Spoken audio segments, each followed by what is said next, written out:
At university, we are often asked to present our ideas and arguments in the form of a written assignment, the most common example of this being an essay. All parts of an essay are important, but in this video today, we are going to focus on how to write an introduction. The introduction is the first part of your essay that the marker sees, so you want to make a good first impression.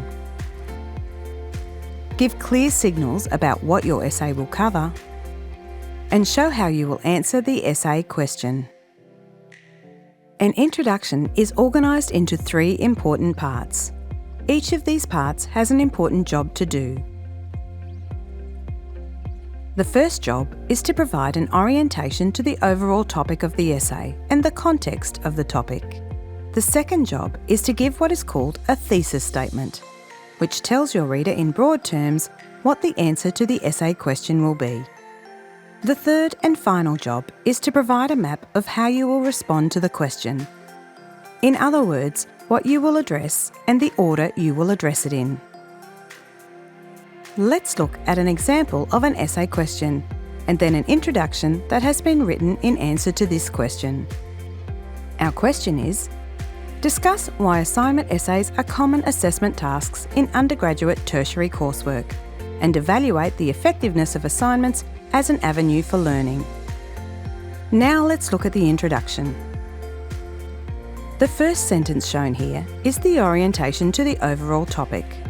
Notice how this sentence gives broad information about the topic, which is how and why assignment essays are developed. Notice too that this sentence gives a bit of context to the topic. It doesn't simply stick to how essays are developed, but indicates that this is done in the context of essay answers requiring research and the use of references by students.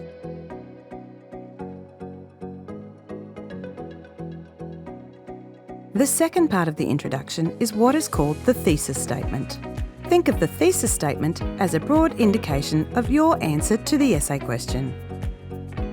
The thesis statement here clearly lets the reader know that the answer, or overall argument to the question, is that the use of essays has sound educational reasons behind it, and is therefore an effective tool to use to assess student knowledge and skill.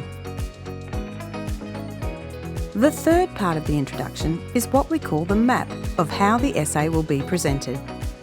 This final part of the introduction is very important, because it sets out the order of how key ideas will be addressed in the body of the essay, and the order they will be addressed. In the example here, you can see that firstly the essay will look at reasons why essays are beneficial as a measure of student learning. And then the essay will outline and discuss some of the problems with using essays as a tool to assess student learning. Notice the language used in this part of the introduction. The sentence starts with, "This essay examines." Using verbs such as examine and consider helps you to say how you will set out your essay. You could try out these suggestions. This essay will explore, argue, trace, discuss, analyse, highlight, consider, compare, examine, investigate, report. Remember, the map of your introduction has to tell the reader where you are going with your essay. You want to be clear and well organised to assist the reader, most often your marker, to understand what your essay is about and the journey it will take them on. Now let's have a quick recap what makes up an introduction. Remember, your introduction is made up of 3 parts: an orientation, a thesis statement, and a map of the order of your argument. Before we finish, here are a few tips which will make writing your introduction a bit easier. Firstly, unless you fully understand the question, it is difficult to write a well-structured introduction. Secondly, it can be useful to rephrase the words in the essay question or title from a question into a statement. Thirdly, an introduction rarely needs in-text references, unless you have some specific key concepts that you need to define.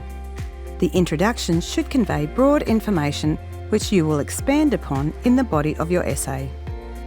Lastly, it can often be easier to write your introduction after you have sorted out what your body paragraphs will cover. That way, you will be able to easily map out the order of ideas and arguments in the last part of your introduction. Now you can see that an essay introduction has a clear and specific structure made up of 3 parts. Once you master this structure, your introduction will work hard for you and make that all-important good first impression. Keep in mind that your written assessments are the way you get to demonstrate your skills as a student, so give it a go. And remember, the Academic Skills Office has lots of resources to assist you with your writing, so make sure you take a look.